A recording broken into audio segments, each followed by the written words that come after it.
Hello there, friends! Everyone has already moved on, well, almost, after the Major and Navi's victory, and bam, we're in the middle of the next tournament. The first days of IEM Chengdu in China is over. More than half of the matches are just Asian teams against best European teams, and even though the outcomes are quite obvious, we will briefly discuss them, but before that, surely we will talk about reshuffles, cheaters, bugs, Valve moments, and so on. Without further ado, let's get straight to it. First, let's see how champions are greeted in their homelands. Ime has gone from being an ugly duckling to a global star, and JL, he's just a legend.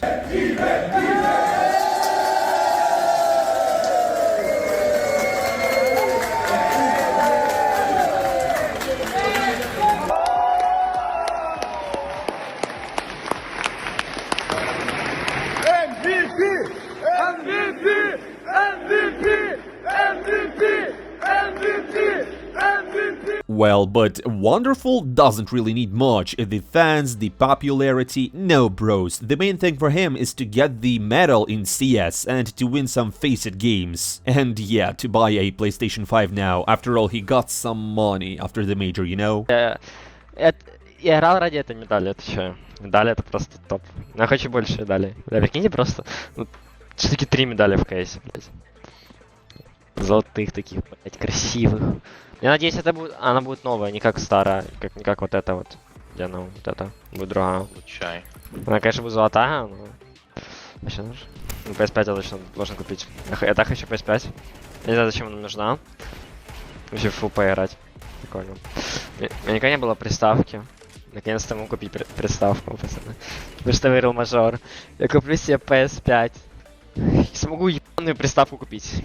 And funny thing is, just the other night, Wonderful finished grinding the FPL and came out on top, overtaking M0NESY. There he is, a true major champion and a Faceit winner. What's next? ESL Pro League? And now let's move on to the reshuffles that happened after the Major. First of all, Prezi ceased to exist. The Danes didn't make it to the home Major, which they were very much looking forward to, and apparently they don't have the money to support the players further. Now the roster plays without an org, but I think it's not for long, because after all they have established themselves in the top 40 of HLTV, plus won several tournaments and around $200,000, and they also sold Nikodos to Heroc. So it's just a matter of time before someone picks them up. Also, Ninjas in Pyjamas introduced their new player. It was just like in the rumors, a swap of snipers. Wrinkle from Bait went to NIP and Hattrick went logically to Bait. NIP still don't have a fifth full-pledged player, but it doesn't prevent them from playing with stand-ins and even beating strong teams like, for example, Monte. Anyways, guys, I don't really believe in NIP yet, because first, people say a lot of bad things about their management, and they also take Alex instead of AlexCB, who then will win a major. They also lost Config and Device. And now this team looks more like another tier 2 stack than a stable tier 1 team, but let's see what happens next. Write your thoughts in the comments below. And two last things on reshuffles. First, Bleed signed Vladen. Second, Game Religion found replacements for Chaos and Acor in Slant and Undo. So if with Bleed it's clear more or less, why GL removed two of their best players is a good question. Anyways, it's just the beginning of the transfer season. We've got a lot more ahead. To stay tuned with all the reshuffles and news, don't forget to hit that like button and subscribe to the channel. Next, let's discuss some rumors. According to insiders, Mantu and Misuda are testing for OG right now. They've just officially removed Rigali from the lineup also, so that sounds logical. And Dexter got offers from 4 teams at once, 3 from Europe and 1 from CIS. This is not a rumor, but information from the player himself. But of course, everyone is waiting for insights about M0NESY in CLOUD9. The Major is over, you know, we want some drama, and CLOUD9 fans want a new hope. But it's not that simple, and it's not simple. M0NESY is the best opera on the planet right now, and that's also not just my opinion. James himself says so. I think M0NESY is...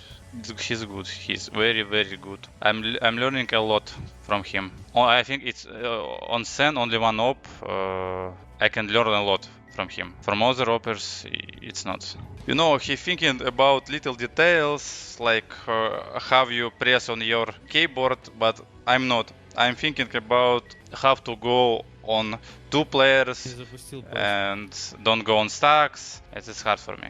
M0NESY is the best op right now? Yeah, I think so. And in MOUZ opinion, Cloud9 would have won the major if they had M0NESY, except there's one little problem. He's on a long-term contract with G2, and the only way to get him is if he forces the management to sell him to Cloud9 before not extending his contract. Such things have already happened in CS, and more than once, to be honest, but I don't really think that M0NESY is the type of a guy who will blackmail his org. Besides, G2's manager clearly said in an interview that there will be no roster changes until the end of the season, and that means at least until summer. And according to Overdrive, Ilya won't leave the team until the end of the year, so Cloud9 will either have to wait for a very long time or finalize Boomich as the upper for good. Another question is what will happen to s1mple. Navi won the major without him. It will be extremely difficult for him to come back now, although in Thorin's opinion, winning the major is just luck. He said that if he were Navi, he would tell s1mple to train actively right now, although still continue to play the next 3 LANs with the current roster, and if the team couldn't win or at least make it to the finals, get s1mple back on the team. He said that Navi won a major with the lowest percentage of rounds taken in history and it was a fluke. My dear friends, do you think s1mple will return to Navi eventually, or will he wait for other orgs to invite him? Let me know in the comments below, let's discuss. And I'd like to finish the news section with a couple of scandals. Remember all this CSGO Empire stuff interrupting the major, invading the stage, brawling, then apologizing afterwards? They promised not to do such things again, and you know what? G2 stopped cooperating with their rival CSGO Roll officially, so everything worked.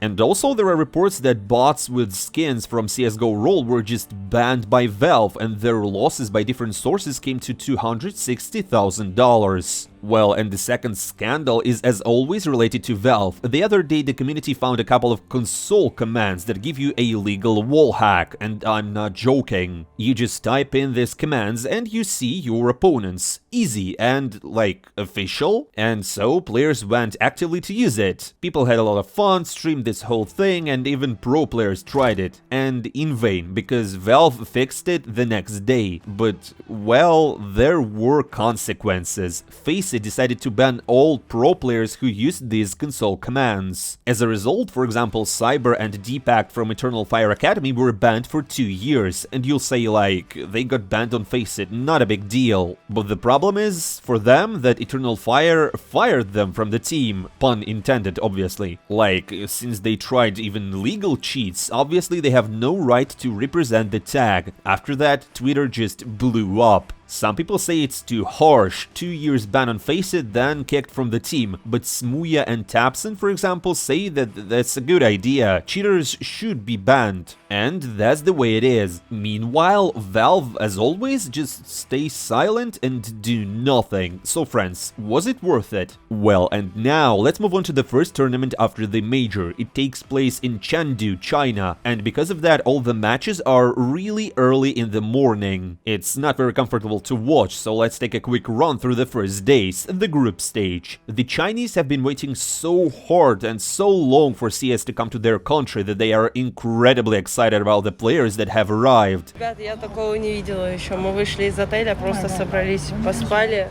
пошли в шоп-центр. Смотрите, тут просто море нас атаковали. A lot of Chinese fans. Аж полицейский подошел. Да, а чё полицейский подошел? Илюш, ты жесткий под охраной, ебать, он важный. Честно, я такого еще никогда не видел. То, как фанаты встречают игроков здесь на турнире, об этом еще Илья Перфекто говорил, это просто с ума сойти. Я такого никогда не видел. Я подъезжаю к отелю на такси, смотрю в окно просто, и вижу, стоит человек 50 просто около отеля. Ну, я понимаю, что будет очень проблематично зайти в отель. Беру чемодан, надел капюшон, иду в отель, и на меня бегут люди. Все хотят фотографии и расписаться. Но то, как они просят, они прям тычат в нос этими... Ну, короче, просто не дают тебе пройти. Ну, и там была полиция, понятное дело, охрана. Они меня протащили через них. С кем-то я сфотографировался, успел, с кем-то нет. Но я думал, все окей, захожу в отель. Думал, все нормально будет. Захожу в отель, а они там сидят. Самое очень интересное, работники тоже хотели сделать фотографию. Ну, короче, это просто... Я такого еще никогда не видел, правда. О май гад! Ребят, ДМ сервер в Китае.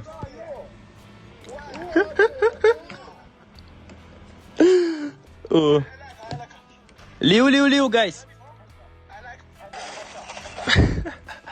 Just look at this. But anyways, let's get back to matches. So we have 2 groups, also 2 losses, you're out. Quite a few low-tier teams, but also some guys from the top. All opening games are best of ones. First, G2 versus 9Z. The Kovac's family must have had a very good rest after their major, because they only woke up by the middle of the game, losing 0-5 in a best of 1 all of a sudden. Okay. And then Nico popped a cold one, charged up, won a clutch, and launched G2 to take 11 rounds in a row. If they had played like that right away, they wouldn't have to sweat so much. While M0NESY is just dreaming of moving to Cloud9 and not playing the game, Nico and Nexa pushed it through. 13-10. It looked very close. Meanwhile, Liquid played against Heroic. Cadian faced his ex for the first time. Sounds really dramatic, but in fact, there was nothing interesting. Heroic woke up only when they were down 0-6. Nikodos missed every shot he could. Bruh, it looked like they were just trying to bully Cadian intentionally and not play CS.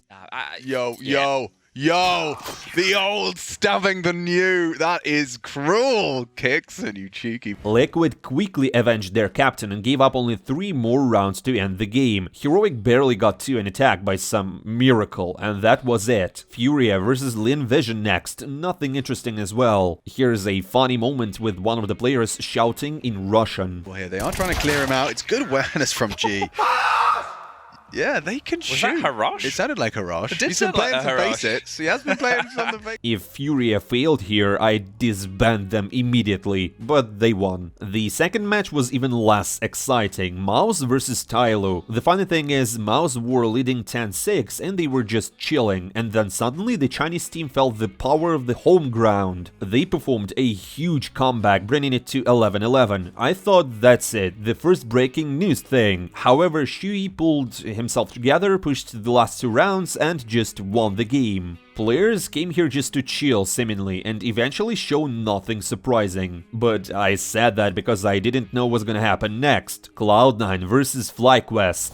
Who? Oh yeah, they're the new Greyhound. Dexter, Alistair, Elias, the ones we know. It's a pretty decent team. But Boomich doesn't care. He's a risky guy and his risks pay off so much that he's already screaming like he's next to Alexi B jumping on the table after winning a major. But that was just a pistol round. So everything works for Cloud9. It's 6-1, all good. Next, they lose 1, no big deal. Wow, hey, what the hell, they lose again, then 3rd, 4th, 5th, wait, what's going on? Cloud9 were simply outperformed in tactics and in aiming. And Dexter is a pure CS genius, he reads Boomich super easily. 5-17 from Boomich, 6-13 from Exile, 0 rounds from 6-1. Final score, 13-6. Is this the real life or is it just fantasy? Enough, not tripping up, not stumbling, and running to take the win in the best of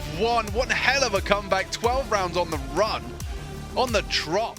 13-6 in a best of 1 against Flyquest, previously Greyhounds. After that, of course, all the comments were the same. Kick Exile by M0NESY. Maybe after several such failures, something's gonna happen. On the other hand, it's just Cloud9. They always start badly, and then during the tournament, they find their form. At least Virtus.pro didn't let their fans down, destroying their opponents 13-1. Wildcard play with a stand-in and their coach. An easy target and a job well done. Flit had his best map, rating 247, 20-4. And Astralis felt the same way about their opponents. They've had a change, as you know, with Device now acting as a captain. And it looks like Nikolai is just feeling good, rating 2-0, 21-4. It was just like if Device joined a DM server and didn't feel anyone. Nice debut. And the last match of the first round is Faze versus Nemiga. It would have been really surprising if the finalists of the major failed here, but in any case, it was a super hard one for them. Nemiga were this close to overtimes, considering they were trailing 3-11. But eventually, Faze won. That's the end of the best of 1 matches, only best of 3 is next. And the first elimination match was Heroc versus M0NESY. Naturally, no miracle happened here, and the European team won 2-0. Although it was super close on Nuke, and Tassus had to solo with 28 frags to get his team back from 8-11. Then on Mirage they had 0 problems, and M0NESY are the first team to drop out of the championship. The second Battle of the Titans happened between the Chinese teams, a local derby which was won by Lynn Vision. Tyloo eliminated. The next 2 matches were for the playoffs, starting with MOUZ versus Furia. It wasn't a surprise and MOUZ won, but it also wasn't easy. Jimmy even had to clutch a 1v4 to fight for the first map.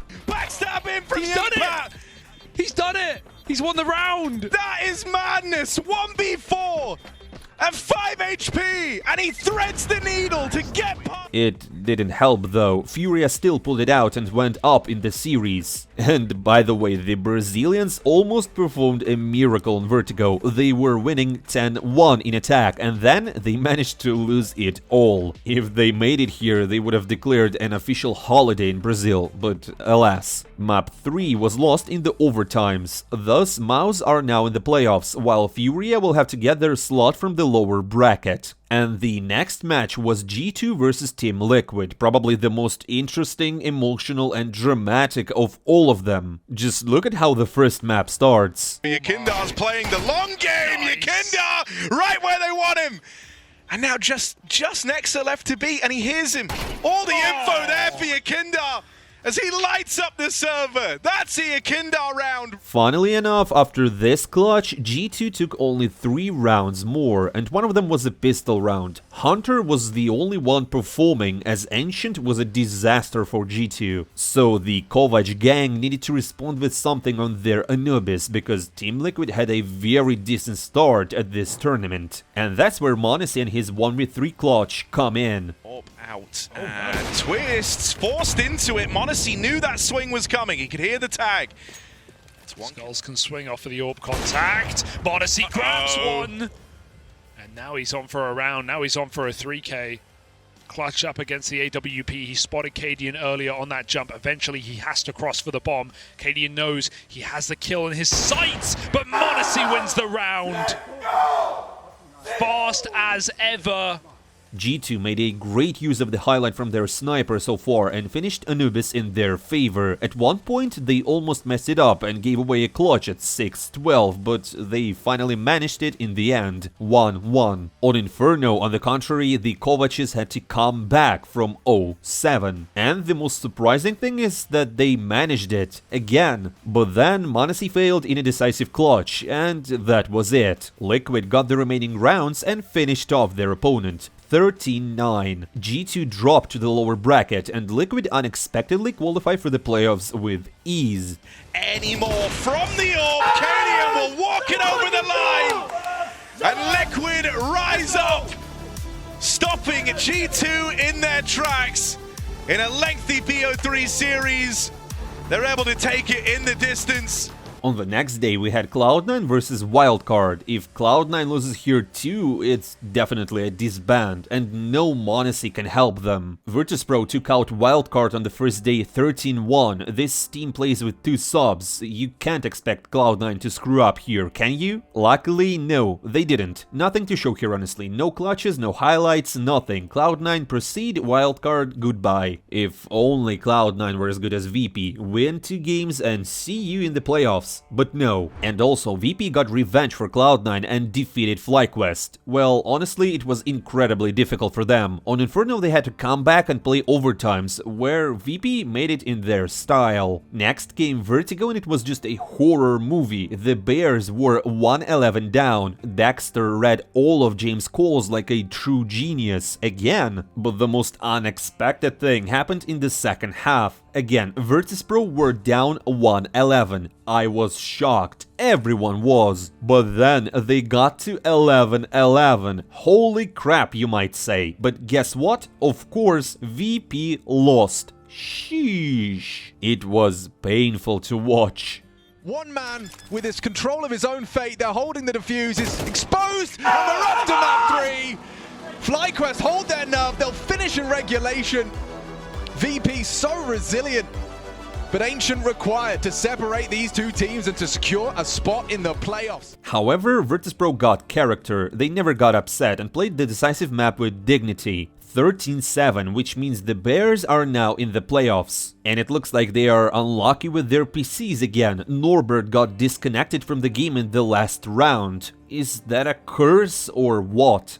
And on the last day, it was like this. Flyquest confidently knocked Nemiga out of the tournament. The Belarusian team first easily gave up the first map, and even though they tried their best on the second map, their pick, and managed to bring it to overtimes, they eventually lost. Nemiga flies home, which is generally expected. And yo guys, Dexter had a great match. He had 30 frags. But then Faze versus Cloud9, a decisive match. It's all or nothing, even if it's an IEM tournament. It's about prestige, respect, and confidence. And here's where Cloud9 just shined. First, on their map Overpass, they gave away all possible rounds very easily, and even Exile's clutches didn't save them. 4-13, what an embarrassment. Then, of course, under pressure, Cloud9 on Nuke finally decided to start trying, but they should have made it earlier, to be honest. The battle came out intense, Cloud9 were very close in overtimes, but Frozen was just unstoppable. So yeah, 9-12th place for Boomich's team. What's the problem with Cloud9? I'm getting tired of asking you guys this question, such huge expectations every time and such failures. Will M0NESY help? What else could they do? Write in the comments below how you would solve this lineup problem. And Electronic wrote after the match that he doesn't know what the team's plans are and what will happen next with the squad. Is that a hint? Next up, Virtus.pro versus Astralis. On the first map, the Bears lost to Device, who, by the way, personally played quite badly and was in the low tab the whole time. But most importantly, they got it. Moreover, it was Virtus.pro's pick. On the second map, Device corrected himself and started playing well. Thus, the Bears will start the playoffs from the quarterfinals and Astralis will go to the semifinals straight. In the other match, MOUZ and Liquid battled it out. A very sweaty first map turned into a personal triumph for GMFAT, who shot everyone left and right. A very strong performance from the young player. And on the second map, he didn't loosen his grip for a moment and confidently sent Liquid to the quarterfinals. Then, Faze battled Flyquest.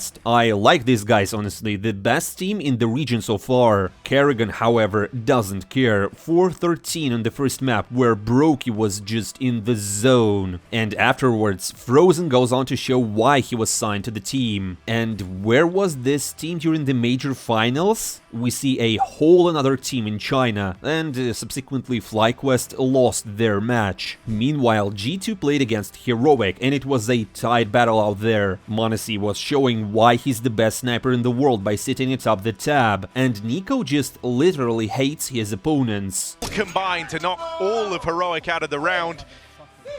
Ooh, Nico is a passion. That's what I want to hear, Harry. That's not cool. But the second map was just unreal. Highlights left and right, powerful play from both teams, and a very serious heat. But once again, M0NESY carries the Kovacs family. 27 frags. And my friends, that's it. Before you is the bracket of IEM Chengdu. It's the playoffs. The matches will continue on Friday, April 12th. And as always, don't forget to comment, like, and subscribe to my channel. I'm not saying goodbye for a long time. See you soon.